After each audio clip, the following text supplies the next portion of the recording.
Welcome back to Andy and Anna Talks, where we explore the deepest questions of modern life. Today, we're diving into a feeling. Gosh, I think most of us can really relate to this one.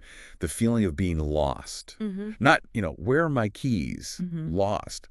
But that deeper thing, that sort of unsettling feeling of not knowing your direction. Yeah, And if that sounds familiar to you listening, well, you're definitely not alone. absolutely. It's a feeling that it really seems to echo across different ages, doesn't it? Think about your 20s, for instance. Mhm. All that possibility, right? Yeah, huge possibility. But it can also feel just kind of bewildering, like so many paths opening up, but no clear signs. It's that mix, isn't it? Like thrilling freedom, but also this very real anxiety. Like, what if I choose the wrong path? Exactly, that freedom and fear combo. And then, you kind of roll into your 30s, Yeah. and suddenly there can feel like this, I don't know, unspoken societal checklist. The milestones. Yeah, career sorted, maybe a partner, house maybe.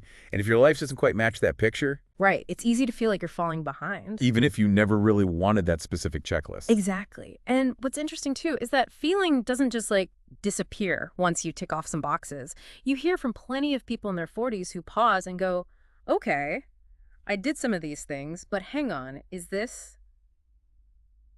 really it? Is this where I wanted to go? So it's less about a specific age, really. Much less. It's more about this fundamental human thing of navigating purpose and meaning. That makes me think about that psychological idea, identity moratorium, especially in early adulthood. Yes, that's a great point. It's almost like a recognized phase. Like you're supposed to be exploring, trying on different hats. Precisely. It's actually seen as developmentally healthy. You explore different interests, values, roles before you sort of commit. But the problem is that healthy exploration bumps right up against, well, society's timeline. That's the friction right there. Society often pushes this very rigid, very linear idea of how life should unfold. Oh, totally. From when you're young, it's like good grades, then college, then career, partner, house, family, retirement. Boom, boom, boom. Like a pre-programmed sequence. Yeah, a neat little blueprint. And our education system, I mean, it gives us vital knowledge, obviously, but it often reinforces that focus on following the syllabus, right? Sticking to the curriculum. It doesn't always teach you how to, like, find your own direction when the syllabus runs out. Exactly. It doesn't always build that internal compass for navigating ambiguity. So when you're faced with those huge open-ended life questions, You can kind of freeze up. yeah, a bit of paralysis can set in. Like, okay, who's writing the syllabus now? Oh, wait, it's me. And then we add social media to that whole mix. Oh, boy. Instagram, LinkedIn. Yeah. It can just feel like this constant stream of everyone else's perfect lives and careers. It's that silent killer of joy, as one source put it, Yeah. which is such a good phrase for it. It really is. And psychologically, what's happening there is often upward social comparison. We compare ourselves to people we see as doing better.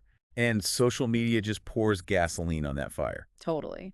Because you're only seeing the highlight reel, the curated stuff, the polished end result, not the messy middle part, not the doubts or the failures. I read this example. It was kind of funny, but also sad.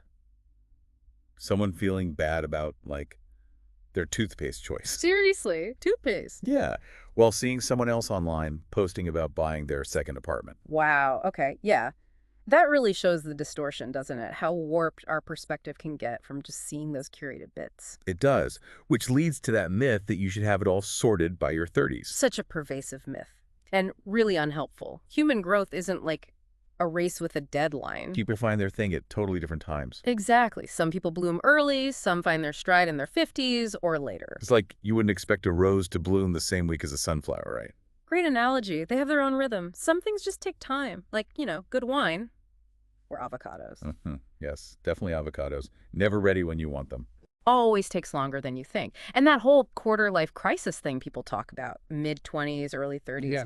it's almost like a predictable result of that clash. Societal expectations versus your own individual journey kicking in. You start questioning everything, career, relationships, purpose. And it's important to say, this feeling lost thing, it isn't always some big dramatic meltdown, is it? No, not at all. Often it's quieter, more like a low hum of dissatisfaction, a Wow. nagging feeling that something's just not quite right, not aligned. Okay, so that feeling, that hum, Yeah. It's not necessarily failure. Definitely not. In fact, you could see it as something really valuable, like your inner compass trying to recalibrate. Hmm. It's maybe nudging you gently towards something more authentic, something that's actually you. It's a signal, basically. Pay attention. Like being in a cocoon. It looks messy, maybe feels chaotic, Yeah. but it's actually part of like a transformation process. That's a perfect way to put it. Think about that story, the 41-year-old investment banker, Oh, yeah, I remember that. by all standard measures, totally successful, right? But deeply unfulfilled. So he just quit. Yep. Quit, traveled, tried writing, even farming for a bit, apparently, Wow. before eventually finding his thing as a high school English teacher. And didn't he say something like, I wasn't lost, I was shedding the wrong map? Exactly. Such a powerful reframe. It wasn't about him being off track. It was about realizing the map he was following wasn't his map to begin with. Okay, so maybe feeling lost means you're finally starting to listen to yourself. It really could. Listening to that quieter inner voice that maybe got drowned out by all the shoulds and expectations. So we really need to, like, normalize uncertainty then. Absolutely. Normalize career shifts. Normalize ending relationships that aren't right anymore. Normalize starting over at any age. And just accept that growth isn't this neat, straight line. No, it's messy. It's got zigzags, loops. Sometimes you feel like you're standing still. Sometimes it's just chaos. It's way more organic than the blueprint suggests. And honestly, when you think about the most interesting people, their paths are rarely straight, are they? So true. Their stories usually involve some wandering, some failures, lots of questioning. That's often where the depth comes from. So for anyone listening right now who's maybe beating themselves up thinking, ugh, I should have figured this out by now. Yeah. What's the message? The message is you're not late. You are on your path, your timeline. And it's absolutely okay if it looks totally different from someone else's, really. Okay, so pulling this all together. Yeah. What are some, like, key things to hold on to if you're in that lost space right now? Okay, first big one.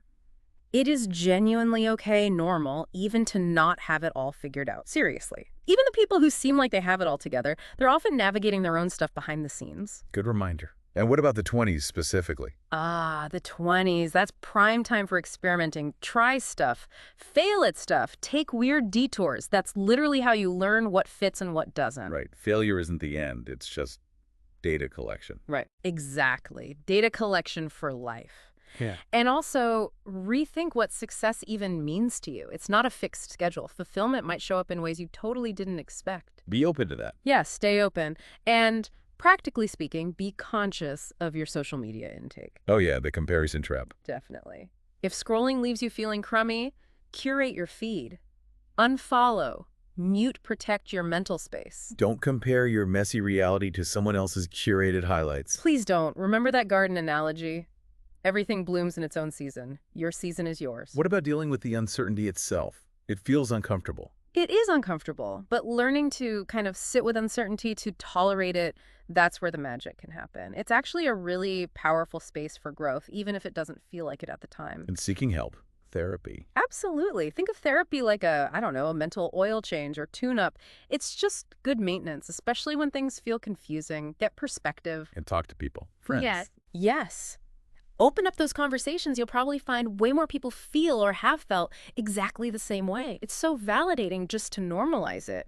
Hearing Me Too can be huge. It really can. We're sort of taught that certainty is the goal, right? Have all the answers. Yeah. But maybe certainty is overrated. Yeah. Maybe curiosity is where the real richness is. I like that. Curiosity over certainty. So look, if you're listening and that feeling we've been talking about, that uncertainty, that am I lost feeling, if that's hitting home for you, please know you are so not alone in this. Not at all. We've both been there. Honestly, there are still moments, it's part of being human, part of growing.